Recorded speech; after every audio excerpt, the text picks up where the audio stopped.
আসসালামু আলাইকুম। আমার নাম গহর, আমি হিসাবরক্ষক। আর আমি ডক্টর জাকির নায়েকের কথা শুনে খুবই আনন্দিত। প্রথমবার আপনার বক্তব্য শোনার পর থেকে আমার আশা ছিল আপনাকে দেখার। মাশাআল্লাহ, আপনি খুব সুন্দর বক্তব্য দিয়েছেন। আমার প্রশ্ন হচ্ছে, রাসূল সাল্লাল্লাহু আলাইহি সাল্লামের বিখ্যাত হাদিস সম্পর্কে চীনে গিয়ে হলেও আমাদের জ্ঞান অর্জন করা উচিত।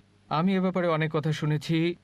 এ সম্পর্কে আমার দৃষ্টিভঙ্গি হচ্ছে, যদিও আমি এর উপরে কোনো গবেষণা করিনি, এখানে যে জ্ঞানের কথা বলা হচ্ছে তা ধর্মীয় জ্ঞান নয়। কারণ ধর্মীয় জ্ঞান তৎকালীন সময়ে সৌদি আরবে ছিল, যেখানে নবী সাল্লাল্লাহু আলাইহি সাল্লাম ছিলেন, এবং তখন সারা বিশ্ব থেকে মানুষ তাকে দেখতে আসতো এবং তার থেকে জ্ঞান আহরণ করত। ভাই, আপনার প্রশ্ন কি? আমার প্রশ্ন হচ্ছে, এই হাদিসটি কি ধর্মীয় জ্ঞানের কথা বলছে, নাকি দুনিয়ার জ্ঞান, বিজ্ঞান, গণিত ইত্যাদি বিষয়? ভাই প্রশ্ন করলেন যে নবী বলেছেন জ্ঞান অর্জন করো, এমনকি যদি চীনেও যেতে হয়। কারণ ধর্মীয় জ্ঞান তখন সৌদি আরবে ছিল, কিন্তু পার্থিব জ্ঞান, তার মানে কি পার্থিব জ্ঞানের জন্য চীনে যাওয়া যাবে? এক নম্বর পয়েন্ট হচ্ছে, শেখ নাসিরুদ্দিন আলবানির মতে এই হাদিসটা মৌদু হাদিস, বানোয়াট হাদিস, সঠিক হাদিস না।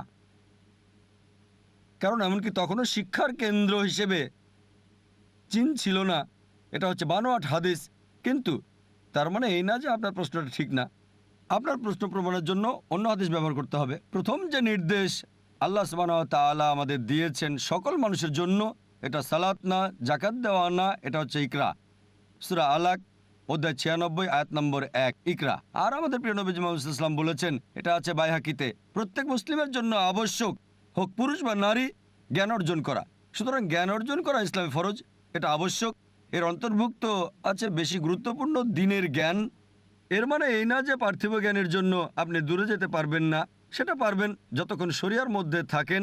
এমনকি শুধু পার্থিব জ্ঞানের জন্য পারবেন যতক্ষণ এটা আপনার উপকার করে, আপনাকে আল্লাহ সুবহানাহু ওয়া তাআলার নিকটবর্তী করে। আশা করি উত্তরটা পেয়েছেন।